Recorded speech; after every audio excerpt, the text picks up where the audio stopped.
it. All right. Well, hi everyone. Welcome to the super fun spirit experience with Kelly McClure. And I have a really special guest today, which I'm super excited about because I get questions all the time about this topic, twin flames. So we're going to talk about that today with my guest, Sunshine. Hi, Sunshine. Hi guys, how are you? Really, really good. Thank you so much for joining us today and sharing your knowledge and expertise and beliefs and perspective. I really appreciate it. Thank you. Can you introduce yourself a bit and just what you do and just a little bit about you? Okay, yes, definitely. So my name is Sunshine. I go off of my beautiful ray of light. I'm from the second ray of light. I found out if you ever do rayology, it's fun. So Rayology. yes, Okay. definitely. So I am Sunshine, but my real name is Deedam. I'm an intuitive reader. I do tarot. I do coffee grind readings. That's kind of how I started off with my beautiful gifts. Um, I am a twin flame myself. I actually had a spiritual awakening about 4.5 years ago, and I went to a tarot card reader that kind of said to me, "You have a divine counterpart you're about to meet, and your world is about to change." Wow. Yeah, I didn't know what a twin flame was. I didn't know what a spiritual awakening was. I did have these beautiful gifts as a child, but they were very dormant because I grew up in a very cultured and religious home. And so that my mother and my father, even though they were very open about religion, they weren't very open when it came to the mystical side of things. So I was kind of brought up. Right. I was brought up in an Islamic home, and I grew up in the United States. So I am first generation American born, but I grew up Islamic and I grew up Turkish culture. So it was very different for me growing up here. And just kind of Wow. yeah, integrating both cultures and religions and different aspects, but my parents were very open-minded. I did go to high school, public high school. I went to college. I have I have a business degree in business, and so um, at the end of the day, my journey was very interesting because I was married at the time when I found out I had a twin flame, and then I kind of went down the And that wasn't your twin flame, huh? no, it actually ended up being what's called a karmic soulmate, which we'll talk about, I'm sure. Mm-hmm. So, fast forward to now, I actually have gone through the twin flame journey and met several different types of twins, and then ended up meeting my true twin. So, we'll talk about Wow. that more, I think, as we go. So, the mystery of Yeah, twin flame. definitely. Yeah. I have So, yeah. so one of my first questions was, are you with your twin flame now? Are you partnered with them now? Actually, I am not. I've chosen a different journey with my twin flame. So the way that the twin flame journey is, just kind of want to explain, it parallels your spiritual journey. So as you are Hmm. waking up to your divine gifts, you're finding out that you are more than just a physical body, and you are this, energetic being, this etheric being. Um, you find out that you have a divine counterpart, or what I've learned to be either the dominant masculine energy or the dominant feminine energy. So before you came onto this beautiful lifetime, this beautiful reincarnation that you've chosen, you have decided to split your soul in two, and that's what a twin flame truly is. It's one energy consciousness that has split its soul in two. The reason Oh, I why got it has, chills. yeah, I love that. So the reason why the twin flames have done this is it's a two-part thing that I found out as I was journeying. And these are just my experiences, you guys. So disclaimer. So as I went Yeah, through and this journey. hold that thought because I do want to put that out there, and I do pretty much try to every podcast that everything that we're sharing is from our own interpretation and understanding, and people can take what they like and leave the rest. And it is not my job to change anybody's mind or tell them what to think, but I really love hearing and learning about other perspectives. So all you listeners out there, we are just sharing what we believe and what we've come to know for as truth for ourselves in this. And you guys take it as you will. And if it helps you, great. I love Okay, that. continue your thought. And I want to just kind of add to that. Everybody's journey is going to be completely different on the twin flame and spiritual journey. I've met with several different types of twins. I've done readings for twins. Twins tend to gravitate towards each other. But when our souls decided to contract and to split itself, what it did was it created two physical bodies. So it's one energy consciousness in two separate bodies experiencing separate things. And the reason why it had done this, or it does this, is so it could evolve much quickly and rapidly on its spiritual journey. Because at the end of the day, your soul, what its real job or what it's really here to do is to accelerate its level of consciousness, evolution, experiences, so it can get back to source, so it can get back to where it originally came from. So that's kind of what the belief system. I lo I love that idea, and I've heard, and I took a class in, Course in Miracles a while back, and so, yeah. Um, so what was explained, in that perspective from, I think some teachings from the Bhagavad Gita and some other things, was that we were all one in consciousness, and we all decided to, have experiences that would elevate that consciousness even higher. And so we did that by what I call bouncing. And so we all sort of bounced down, we all sort of individualized as different experiences and came apart in perspective. And so we bounce down in order to bounce higher up so that as we elevate our consciousness, we kind of come back together. So I have a theory about me that I want to run by you and get your perspective on. Yay! And then I want to talk a little bit about your background. Made a note here to remind me to ask you about this. I have a theory about me. Okay. I'm single. I have been single most of my life. I'm very, very happy that way. I have no desire or need to pair up with anyone. And my thought is maybe I have already done that with my twin flame because I feel so complete, but I'm also very complex. So I feel like I'm kind of unpredictable, very complex personality, not complicated in that it's conflicting. It's harmonious within me, but other people find it a little bit like unpredictable. So I was even talking to Garrett today. I'm a planner and I'm not a planner at all. I'm organized. I'm not organized at all. I'm very dual kind of perspective or personality in me. And so I think maybe I already merged, and that's why I feel pretty complete and I don't really need a partner. I don't mind going out and hanging out with people or whatever, but as far as needing a partner or looking for that soulmate or looking for that life partner, I don't find a need to do that. And I think other people think that that's a little bit weird or strange because it seems like a human nature to want to be up in partnership with somebody on the planet. So there's the human perspective of all of this as well, as far as procreating and so life mates and things like that as a species. And then there's the spiritual and soul aspect of it as well. So what do you think about that idea So that I might have already I merged? love it. So there's a couple of different things I want to point out that I've learned throughout my experience, and I've looked into this very heavily just because of how my journey has taken me to the spiritual aspect and the twin flame. Um, there's actually three waves of light workers that come onto this beautiful planet at different times. They've come just to kind of, we have to do this in progression so that each generation and each time in our evolution, we need these light workers to come in and to create the higher frequency or the messages that are required for humanity's evolution. So I would consider you and I and other people that are on not just the twin flame journey, but the light worker journey. They're considered the three waves of light workers. And in those waves of light workers, you have twin flames. So you have Reiki healers, you have tarot card readers, mediums, you have channelers, you have people who are, protecting the light grid, the crystalline light grid. So you have about 13 or 14 different types of light workers.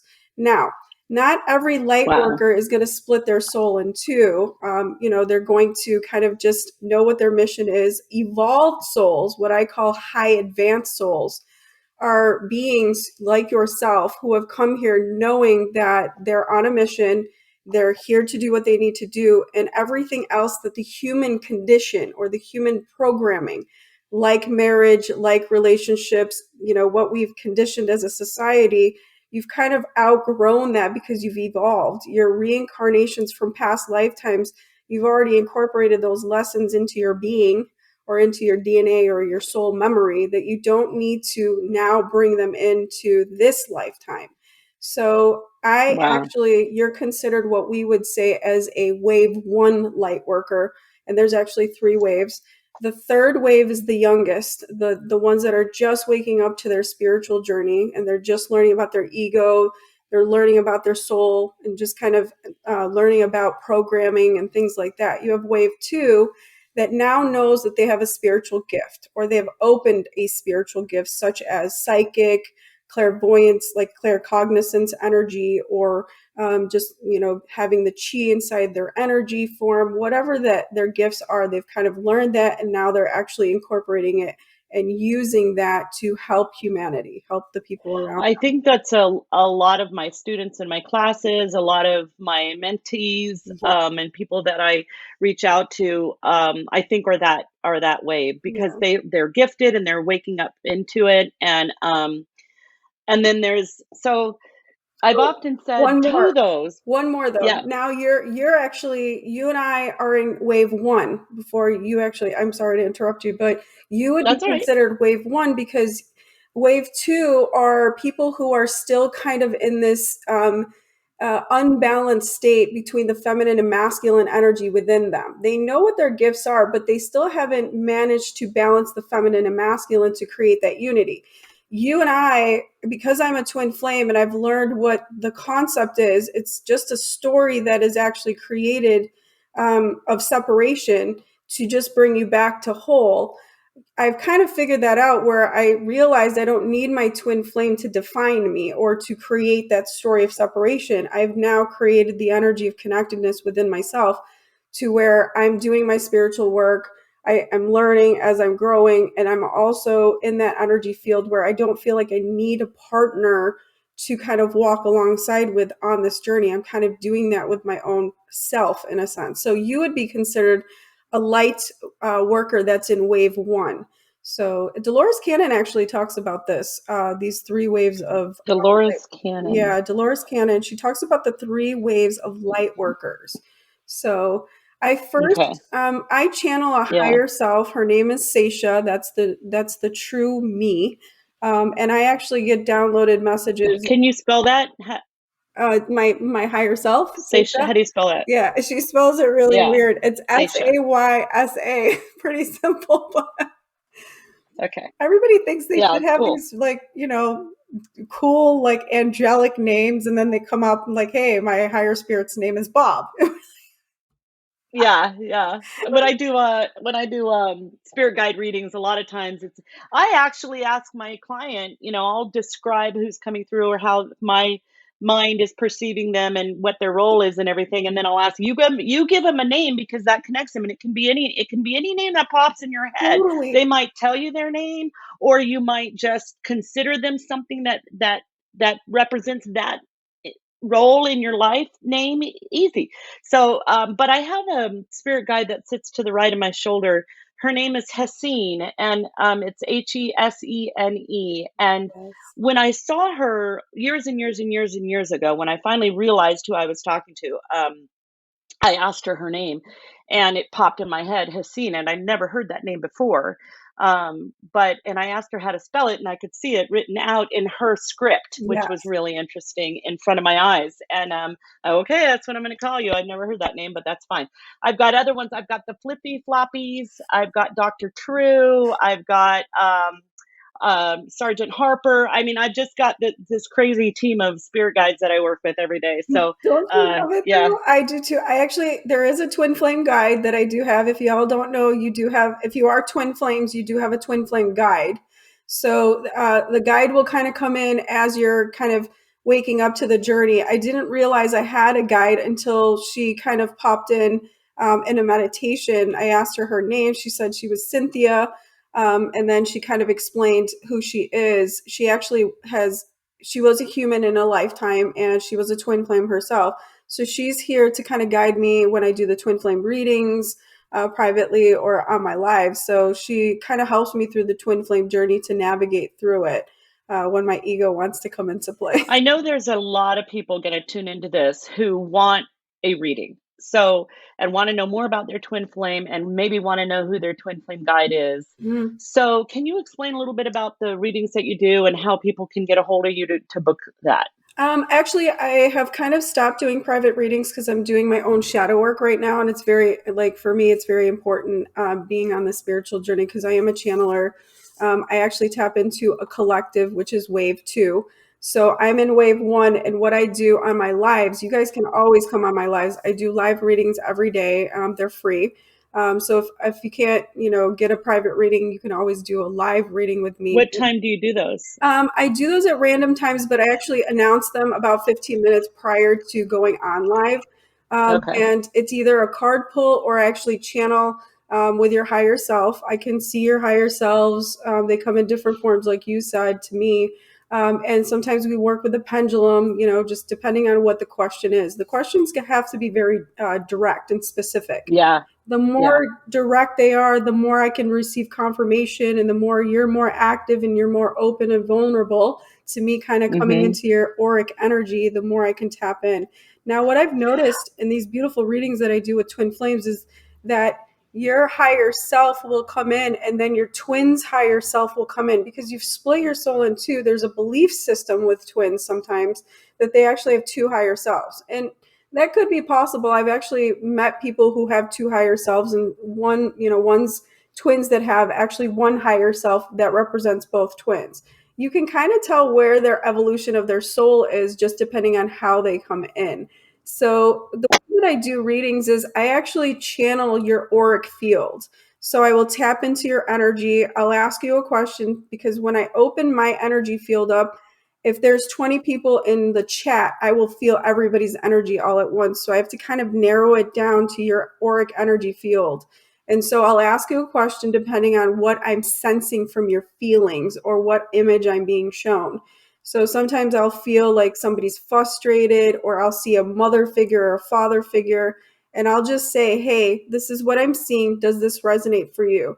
And all I want is a yes or no. I don't want you to go into detail because it's very important to me that my ego doesn't come in to any Mhm. kind of reading. So I'll just Mhm. ask you one specific question, say, is this you? And then we'll go into your reading. So whatever specific question you have, your higher self will come in and I will start channeling. So sometimes what I do is my being leaves and I go into a kind of higher consciousness, and I hear this angelic music sometimes, and I let your higher self come into my body and start channeling. So Wow, I that's would consider fantastic. myself a shadow worker because most of the time I've noticed that I tap into people's shadow energy, the things that they are hiding from themselves that are keeping them limited to the unconditional love that you're meant to learn on this twin flame journey. That's fantastic. That's probably one of the most healing things that can happen for people, and I think that sometimes that's unexpected, and so the resistance to maybe hearing that truth, how do you work through that with people? We get down to first, I try to, as much as I can, have the person acknowledge the pain. When you start to Mhm. identify the pain or whatever that emotion is, now there's a difference between emotions, what you feel in your heart chakra, versus what you think you feel, which is in your mind. And that's the biggest Right. lessons I had to learn as a spiritual worker is what I think I feel is very different than how I emotionally feel. So I have to kind of get very deep, and sometimes people are very blocked. I have to kind of tell them to breathe. But when I do get there, I ask them, do you feel this feeling or do you feel this emotion? Now, is that story true? And then we get deeper. Who created this? And sometimes Mhm. people are very blocked. They'll start off with their twin flame hurt me, and then my previous boyfriend or girlfriend hurt me, my spouse, my previous spouse hurt me. And then it gets down to the core. My mom hurt me. My dad hurt me. My caregiver hurt me. And then sometimes we realize as we're going deeper that it is a past lifetime because I Mhm. tend to do channel your past lifetimes. And at that point, if it is a past lifetime, I give you that message, and then all of a sudden it starts to make sense why you created this Mhm. lifetime with the people that you have, the experiences that you're experiencing. And so it starts to connect a dot. And this is where the Yeah. consciousness starts to awaken even more. So I it's a love it. beautiful process. But It It takes sounds a lot like Scentire that yes. I work with people, and By the sometimes way, I do I see the love your past life thing. Tire. You opened me up on a whole different you and your daughter opened me up on a whole different level, and, um, Yay. yeah, I'm Yay. galactic, and you brought me back down here. I was ready to you were like, "Come down." And I was like, "Okay." So Come down yeah, here. you held me right here on the back. I'll never forget. And then you said, "It's okay. It's okay for you to stay."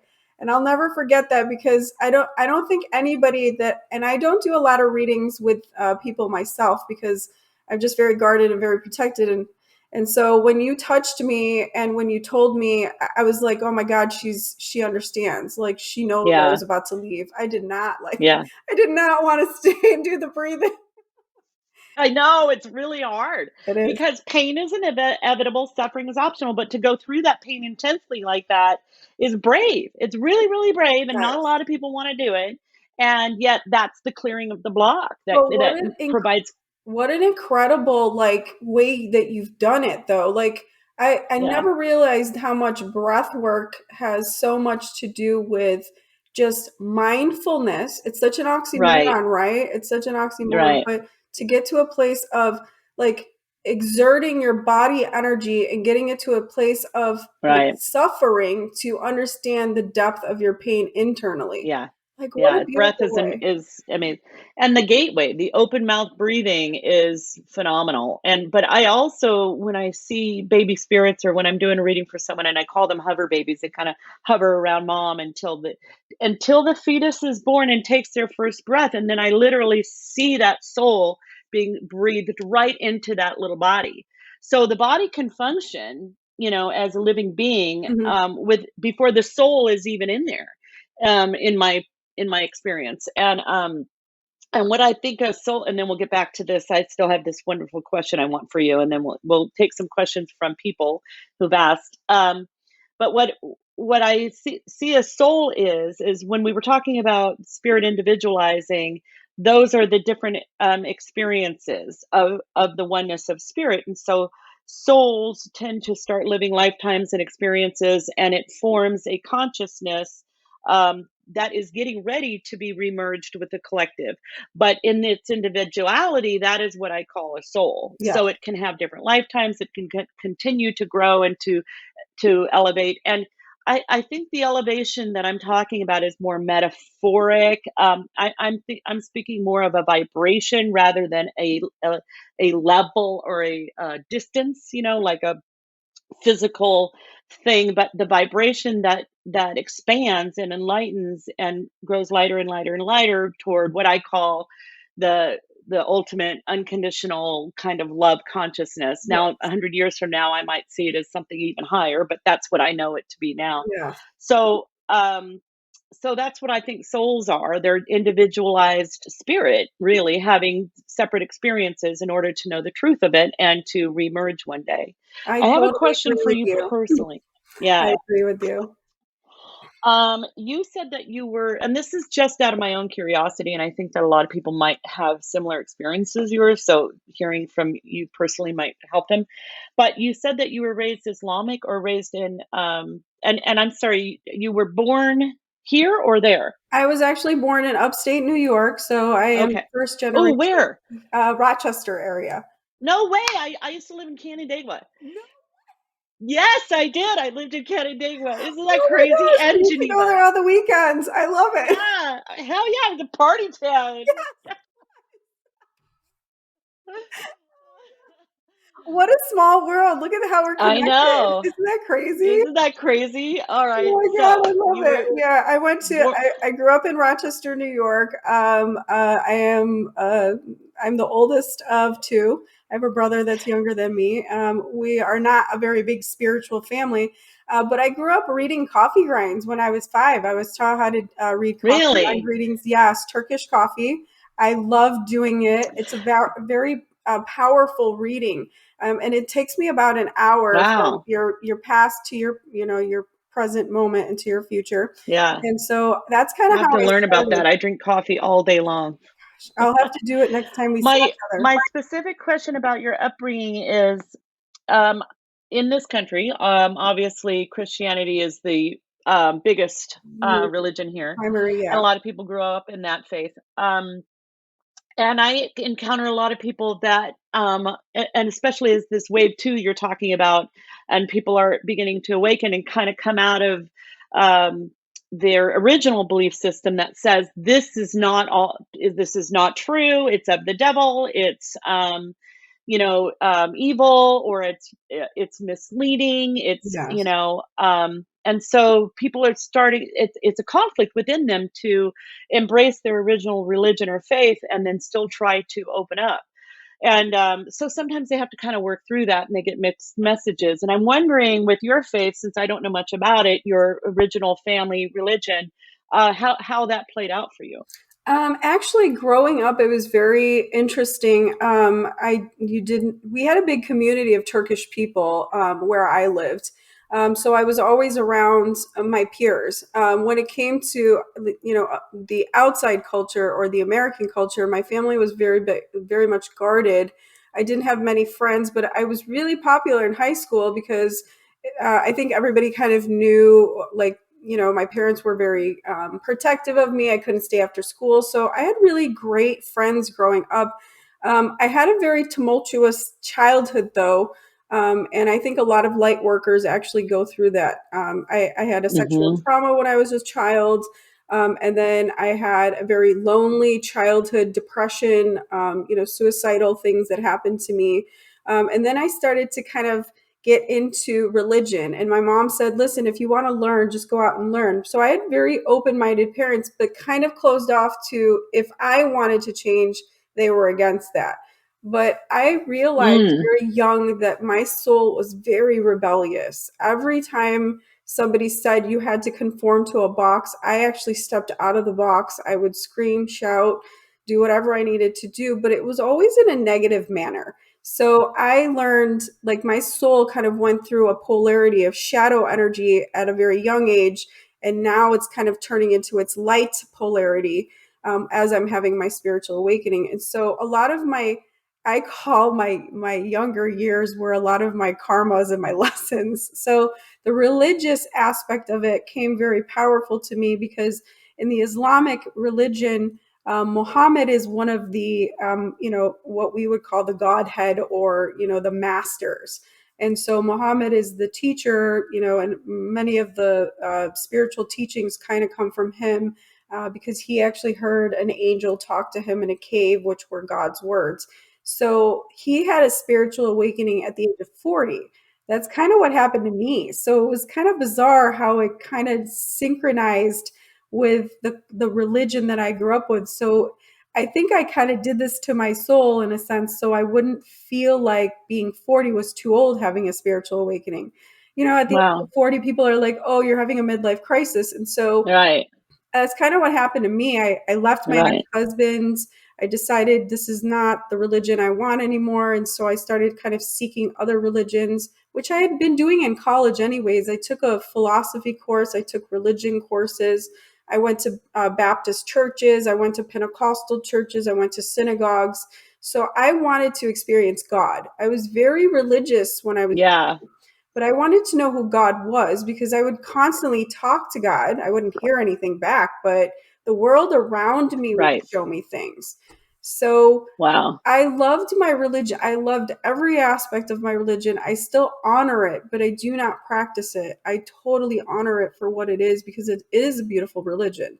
How It do your parents feel about that you don't practice it anymore? my mom's biggest concern is that she doesn't want me to actually disrupt the deceased. So she says, do what you need to do, but just don't bother the dead. Really? Yeah, so she has this Interesting. stigma where it's like, they're resting, leave them alone. Or, my belief system Interesting. is that, we have a life review once our soul leaves our body, and we decide whether we want to reincarnate or if we want to kind of be a spirit guide or a guardian angel for, a living being.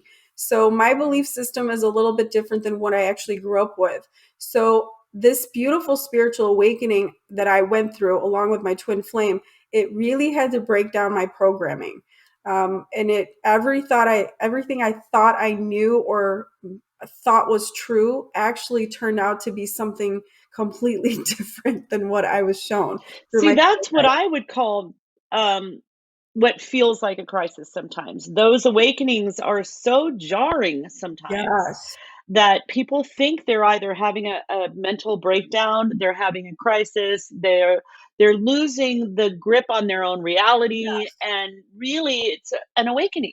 So what we call that in the twin flame world is a dark night of the soul, because you're Oh yeah. actually, yeah, the dark night of the soul is when you're tapping into the darker aspects or the ego perceptions of who you think you are. And so I had to learn really quickly, because I was about 39, 40 years old. I'm 43 right now. So around 39 is when I actually had my dark night of the soul experience. I was losing my job, I was losing my marriage, I thought I was losing my house. And so I kind of thought, okay, maybe I am going through a midlife crisis, but these weird things started to happen to me where I was starting to predict things. I was starting to see images in my mind.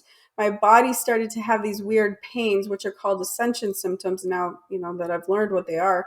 And so I started to Hmm. research this and use my masculine energy to create knowledge or to gain knowledge, but I couldn't tap into it from a feminine perspective because it was so much body pain. I was sweating profusely, my hair was falling out. It was just, I would go out into the grocery store, Kelly, and I would start vomiting. The energy was so intense. Wow. Yeah, it just hit me out of nowhere. So I went to a psychic, just kind of randomly went to a psychic, and she said, "You're going through a spiritual awakening." And I said, "I don't know what that is." And she said, "Google it." I love the tarot card reader. Google it. So I was like, okay. And then she said, "You're about to meet a twin flame." And I said, I don't know what that is. And she's like, "You need to go Google it." And so I met my first well, he was my catalyst twin flame. So there's different types of twin flames for those of And you that and you are can out there. have more than one? Absolutely. It depends on the Okay. lessons you're here to learn. So the twin flame is actually very different than a soulmate. I know that was one of the questions that you had, Yep. and I love it. So Yes. I had my ex husband would be considered my karmic twin.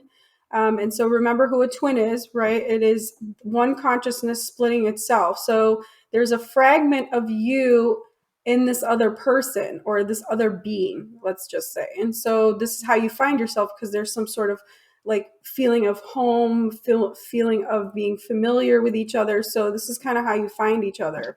Soulmates are two separate energy beings. So the twin flame is one energy consciousness, and soulmates are two energy consciousnesses in separate bodies. I know, So I know people are going to wonder. Sorry to interrupt, but right here, this question: people are going to wonder then if soulmates are two separate consciousness, what makes people feel like somebody is their soulmate? So you're the way. That feeling Remember we of were like, talking. Yeah, remember we were talking about rayology in the very beginning, where I said, "Hey, hmm I'm in Ray too." You have soul groups, so you are actually, when you reincarnate, you come with a group, like an entourage. So you assign everybody a role, right? You're going to be my mom, you're going to be my dad, and then you kind of give a list to everybody of all the lessons you got to learn, and then you got to play a role in their life. So the soulmate is actually from the same ray of light that you've come from. Just like you were saying, where we were all kind of brought down from consciousness, we were kind of sprinkled, and we're our own snowflake. Well, from our snowflake ray, or thread, there's actually several other snowflakes that are similar to our consciousness, just a fragment, not completely. So let's just take the rainbow, for example. I always say I'm from the yellow ray. And so okay. I just did this beautiful experiment on my Instagram, and I had people go take a test and say, okay, well, go take this test and see what ray of light you're from. Ooh, where can we get that test? So it's on my Instagram. It's called Rayology. Check it out on my Instagram. I just posted it. It's the 7 rays of light. And there's a website that I linked in the post, and you take this little quiz, Okay. and it tells you what ray of light. Most of my people, I call them my sunshine tribe, they're all yellow rays. So we all found each other. This is how we Wow. connected. So they're my soulmates, Wow. right? They're not my twins, but they're my soulmates. So Go ahead. I have two friends in my circle here now that are named Sunshine. So how do people find your Instagram? Okay, so my beautiful shirt, Sunshine Love Tarot. That is my beautiful Okay. page, and you guys can check me out on Instagram. I do have a YouTube and a TikTok, but I've kind of stopped that. There was just a lot of negative energy, and there was a lot of misnomers. Twin flames have been very sensationalized. It's become the new fad lately, and it kind of puts me in a very negative energy because I am a twin Yeah. flame. I don't like the fact that people are sensationalizing this journey because it is a Yeah. difficult journey. This is not an Yeah, it easy is. one by any means. And so, not anybody is your twin flame. Everybody can be your soulmate, but not everybody can be your Right. twin flame. And not everybody is a twin flame. So, that is Yeah. the biggest So falsity. I agree. And then I want to talk a little bit more about the karmic and dharma relationships Yeah. as well. But one of the things that has come through for me, and I think I might have heard this also, someone else explain this, but as I'm doing readings for people, relationship issues come up a lot, which I think is really funny that I am channeled to do any sort of coaching in relationships because I haven't been one in this lifetime at all. And the ones that I had were very unhealthy. But I have this channel, I have these guides that know about it. But so one of the things that comes up is that people do tend to think that, oh, this is my soulmate. I feel that connection. I must be meant to be with them. Yeah.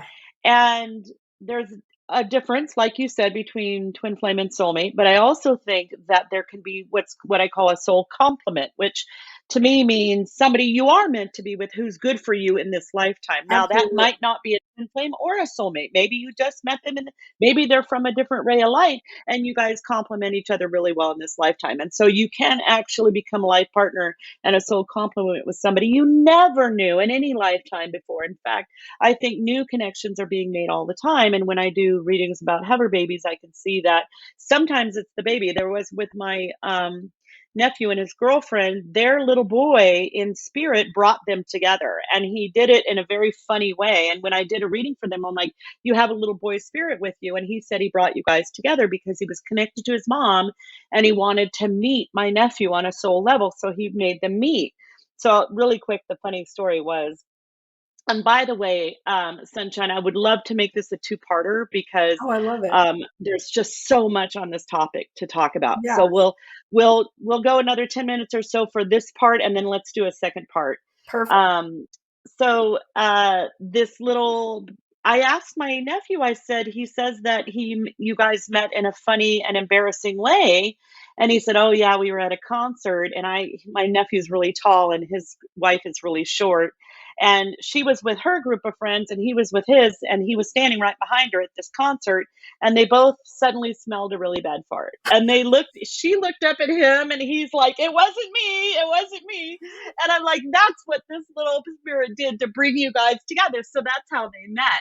So so the spirit was already connected Yes. to mom and wanted to be connected with my nephew. So he chose his daddy. He said, that's the one I need to meet next. That's the one that I have to have this life experience with. So so I think new connections are being made all the time. Yes. So that's kind of the coaching that I do. And there is a very intense question among our questions here that someone has asked to clarify the roles between soulmates, twin flames, and then I guess what I'm going to call soul complement, that not everybody who's a soulmate or even a twin flame is meant to be your partner in this lifetime. Yeah. So you don't just date just because you feel that connection. You don't just marry just because you feel that connection. Right. You and if you do, then well, then that's your path as well. So Right. you know, there's no kind of wrong way to do it. But let's talk about that a little bit. So I love the fact that you brought soul compliments up because we have blueprints. So we come here with a map into this lifetime. They're called blueprints, and I've been downloaded this information through my own channeling to kind of figure out my own journey. And then when I do people's private readings and things like that, I'm able to see blueprints.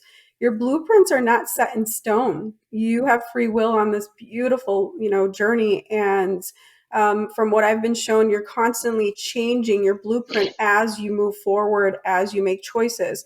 It's kind of like that Harry Potter movie. I don't know which one it is, where the stairs move depending on who's at the bottom of Mm-hmm. the stairs. So I always tell people, when you're at the bottom of the stairs, you're making a choice, and then the stairs will move accordingly to what room you need to go into, what journey, what path.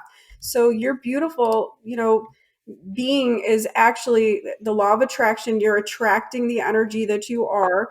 And then because you are this creator, you're creating the energy. The energy is already out there created. You're just seeking it and attracting it towards you. So you're a creator, you're a manifester, you're a attractor. So, you're going to attract the energy that you are at that time. So in the beginning of my journey, I attracted what's called a karmic twin or a karmic soulmate, depending on how you look at it. I felt like he was a twin because he very much mirrored a lot of my dark energy or things that I've been suppressing for a very long time about myself. So the karmic being that you meet, you'll meet this being when you are at kind of in your ego. You're kind of in this dark place sometimes. I met this person when I was doing really like negative things to my body. I wasn't respecting my worth and my value as a woman, so I was kind of degrading myself, and kind of using sex as a thing to lure relationships in. So that was kind of my journey. So I met somebody who kind of did the same thing. What's bizarre is when a karmic comes into your life, you start to see their negative things, going on with them, and you're pinpointing all the negative stuff about them, which, because they're a mirror, is all the same negative things about yourself that you're not willing to see within your own self. So the universe and Yeah. you have created this being to come in and to mirror you, right? But it's very hard for a person to be outside of themselves as their ego, to look past that and to see themselves. It took me a long time. It Yeah. actually took me two karmics or karmic relationships to be able to see that these people were just mirroring my own negative behavior, my negative thoughts, things that were creating bad karma. So Right. once I kind of stepped out of those two relationships, I then met a catalyst twin.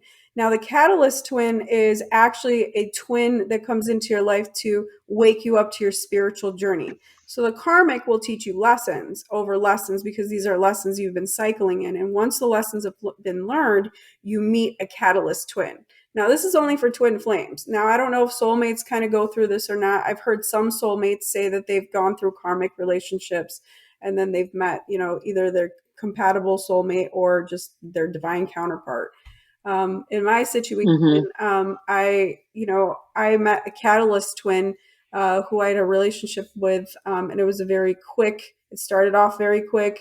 It started off very negative, and then I started to see that this person, because at that time I was told I was about to have somebody come into my life that was my twin flame. I didn't know at the time that there were different types of twin flames, just like everybody else that's kind of on this journey. I was kind of oblivious. I thought it was just the love of your life and this person's meant to Mm-hmm. be. Like everything. I'm sure that's what most people think. Absolutely. Come to find out, that's not really what it is. It's something much Yeah. bigger, right? It's the evolution of your soul, right? And you're just bringing this mirror into your life.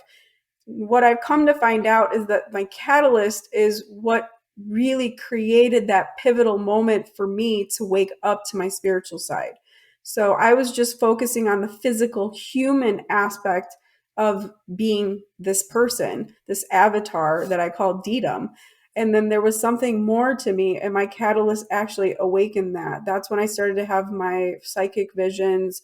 I started to be able to like tap into people's emotions, start to get into the crystal healing and things like that. So the more I started to kind of pull into the twin flame journey at that time is more where I started to wake up, but I was still having that ego moment where I was still having a bad connection on a physical level with this being, because when you kind of bring it into a physical being or a physical connection, it's much more than that with twin flames.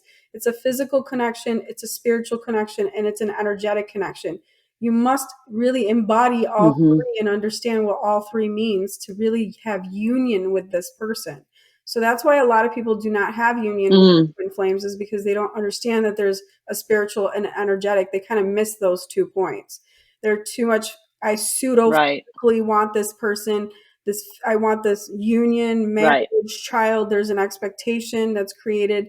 And when it comes to expectations, the universe doesn't have a timeline. The universe doesn't really understand the concept of time like we right, do, right? We use that as humans to measure out right. things, to understand progression, but universe doesn't need time. So when everybody says divine timing, I don't really roll with that concept very well, because everybody's like, Yeah, well, when am I going to have divine union and divine timing? And I'm like, well, right. there is no divine timing, right? Yeah, well, I think in my perspective, that's what divine timing means. It Right. means that it's there is no such thing as time. And so, um, because there is no such thing as even now. Yes. Like when we think about I mean, I remember thinking of this in second grade, going the word now. I would say it out loud and go now, n, woo. So by the time you get to woo, the n is in the past. There is no Right. now, and there's no past, no future, and no now. So there is no time.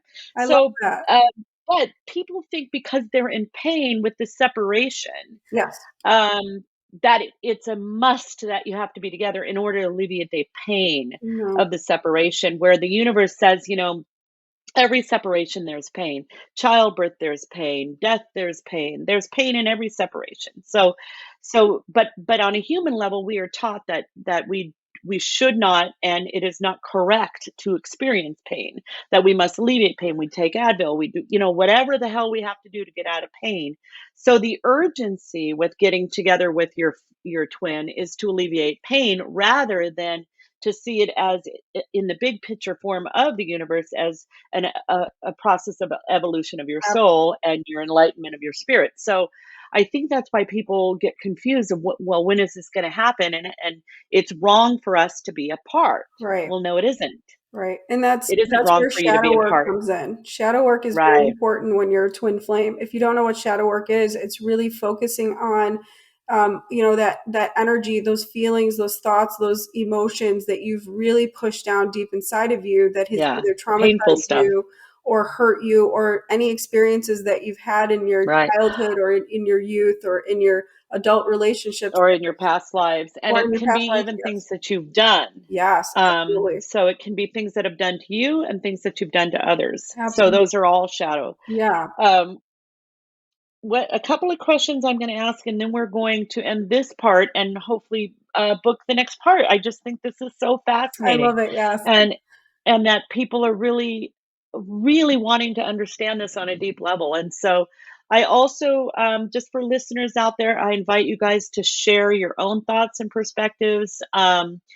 You can go to my Facebook page and share. There's also a community page that I've created on Facebook called Kel's Angels.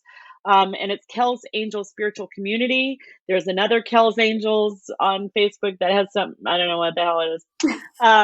So let me give you a couple of questions, but Okay. please do share your perspectives with each other and support each other in learning about this stuff and opening up and do respect other people's opinions. I don't believe that there's no such a thing as wrong or right in Absolutely. the universe. I think we all have something to share and it can be valuable. So let's take a question or two. And then, okay. So, Carrie asks, what if, oh, the one question I really want to answer today is, could a child be your twin flame? Here's, I love that. a question saying, I truly feel as though my son is my soulmate. Can you share with that a little? I'm actually a very small percentage of the twin flame community out there that believe that twin flames are not just intimate, beings. It's predominantly masculine and feminine energy. So if you feel as though you are predominantly the feminine energy, then your twin can possibly be the dominant masculine energy. It could be anybody. It could be your sister. It could be your brother. It could be your child. It could be your mother or your father. It's who you've contracted to come in and to mirror your being, because you're not able to see your true self. So this being, your true twin flame, is actually there to help you to evolve and to grow. True twin flames are not there to hurt you. They will not make you feel uncomfortable like a karmic or a catalyst. So there are some things that you can distinguish between a true twin flame, a catalyst twin flame, and a karmic twin flame. So yes, anybody can actually be your twin flame as long as they have that dominant masculine feminine between the two of you. Because if you're in your feminine energy, your twin must be in their masculine, and you harmonize and Mm, dance together. So that's the whole concept of hmm. it. So it's what it, Very interesting. yeah, it's very interesting. So I am a small percentage of twin flames out there in the twin flame community that believe that it doesn't have to just be an intimate, partner. But unconditional love, what we have to remember is unconditional love comes in many facets, many types. So in order to experience unconditional love, you will have a parent to child type of love.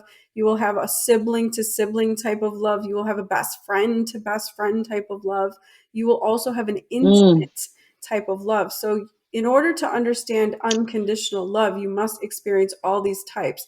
And a twin flame dynamic is there to witness all of that. So your intimacy with your child could be very different than an intimate, partner, as we like to say, in the pseudo world. So I believe that. I yeah. really do. I love what you just said about, I'm sorry, No, go ahead. did I interrupt? Um, I love what you just said about in order to understand unconditional love, you must experience these different types of relationships, and I'm going to take that a little bit further to say this is probably why every relationship has conflict because Yes. we think that we love others unconditionally until we get in relationship with them, and we experience conflict and we experience contrast with Yes. them, and then we start stepping into judgment because conflict causes us discomfort. And so we start, and then we have to work through that in order to actually stay in relationship with them. Yes. We have to come to a place of peace in this relationship if we really want to harmonize and learn from that. And so that's where the unconditional part comes in. It's like, oh, wow, you mean I really can't change my son, my daughter, my friend, my partner? I really just have to accept them exactly the way they are and realize that I love them anyway. The unconditional love, in my opinion, is always there anyway. It's our mind and our human self that sort of, and our ego self that sort of interprets that differently and always returns to that eventually. So that you Absolutely. say, you know what, once you work it all out, now I don't have to be in partnership with this person in order to unconditionally love them. I can love them over here. But because my path is taking me elsewhere. But I think that's why relationships have to live out that cycle Right. to really understand unconditional love. So you fall in love, let's say, or you have a baby, and it's all rainbows and butterflies, and then conflict and contrast begins Yes. as personalities develop and conflict, and then you that love is still under there, and your mind's getting in the way, judging, and you're like, I know I love this person. I got to figure out a way to get this worked out. Right. So self-reflection takes place, and amends and apologies and realizations take place, and shadow work takes place, and Yeah. then you return. You remember the love. It's not Yeah. really returning. I think it's more about remembering. Yeah. So I love that you said that, and I Yeah. think that's And perfect. And maybe I think that's why we have this twin flame type of progression. You go from because not everybody meets their twin flame the first go around. You actually meet a karmic, and then you evolve to yeah, a catalyst, and then you meet your true twin. So if you guys are out there right now saying, "Oh, this is my one and only," you really have to right, get to a place of understanding: is this really your one and only? right, Right? So yeah, you're going to evolve, and as you go doing that shadow work, what you said, that realization, coming back to your true essence, which is unconditional love, that's what we're all made of, from my belief system. So we get back to yeah. Me too. remembering that. So that's what the field of Remembering, yeah, evolution is. You forget who you are when you come through the veil of your lifetime, when you're absolutely, reincarnated. yeah. So you start to remember. Yeah, I think that's important to forget, because there was a movie way back with Nicolas Cage called The Family Man, which to me Oh, was very metaphysical. And yes. there was a moment where, so he gets a glimpse of the life he would have had he married his college sweetheart. And so he comes from a place where he's super rich, and all of a sudden he's kind of poor, and he's got these kids climbing all over him, and he's like in a whole nother life. And he tries to get his old life back. So he goes back to the company he used to own and suck up to the boss.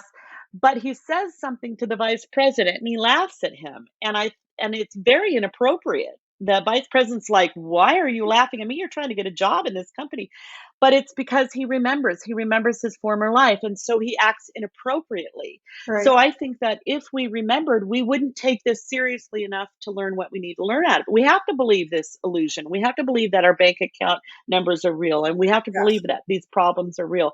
And we have to forget that there's a much larger picture and that we're just in one simple little classroom. We have to forget that, because if we know the truth all the time, we're going to laugh at every single challenge that we Absolutely. have. We're going to laugh and go, "That's not real. That's not real."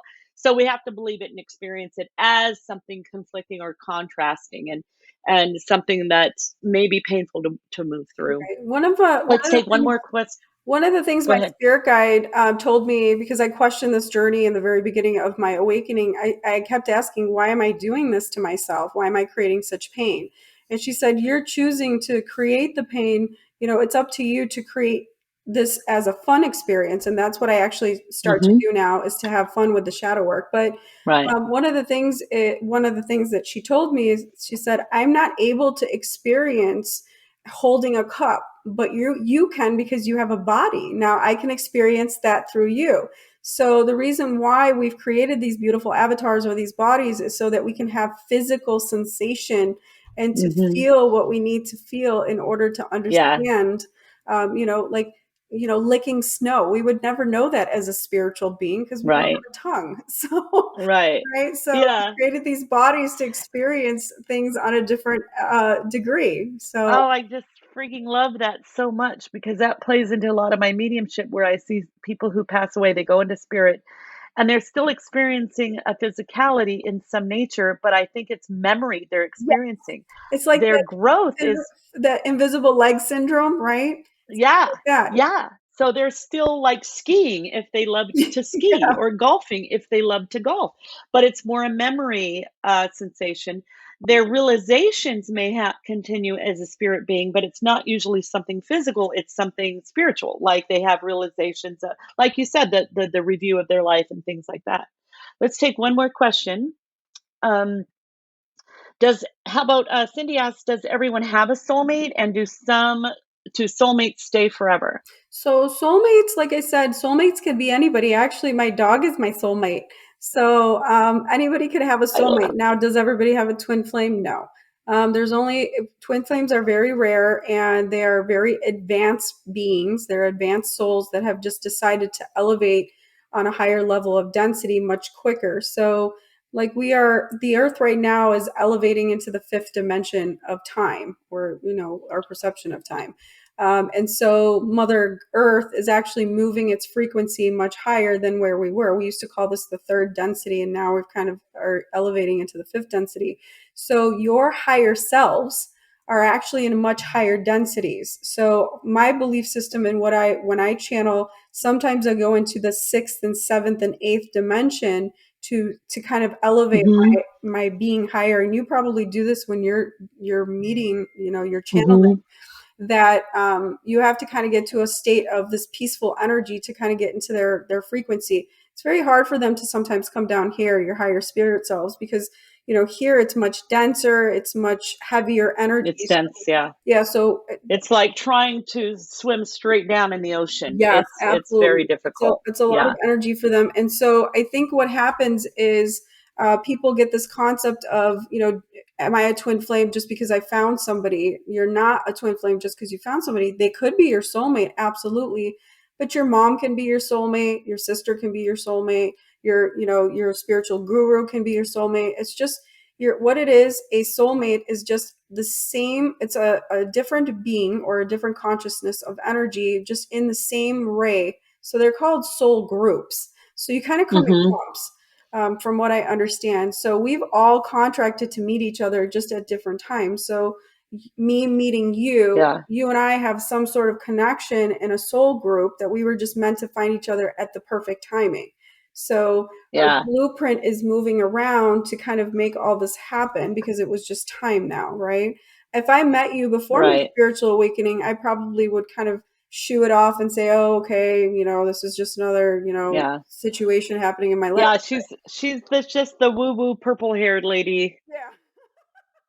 Or like, what's this girl doing, right? I wouldn't have known anything Yeah. about tarot or anything to that nature, right? I was Yeah, there was a time in my life that I forgot who I was too, and probably I remember trying grappling a lot with religion and going, yeah, I don't know, something inside of me didn't quite fit with what I was being taught. yeah, me too. I knew there was something more. I forgot that I could see spirit when I was little and was trying and but still it's like trying to remember a dream, like you know it's there, but you Yeah, can't quite wrap your head around it. yeah. So yes, I mean, Okay, there's so anybody much. can be your soulmate. Anybody. Yeah.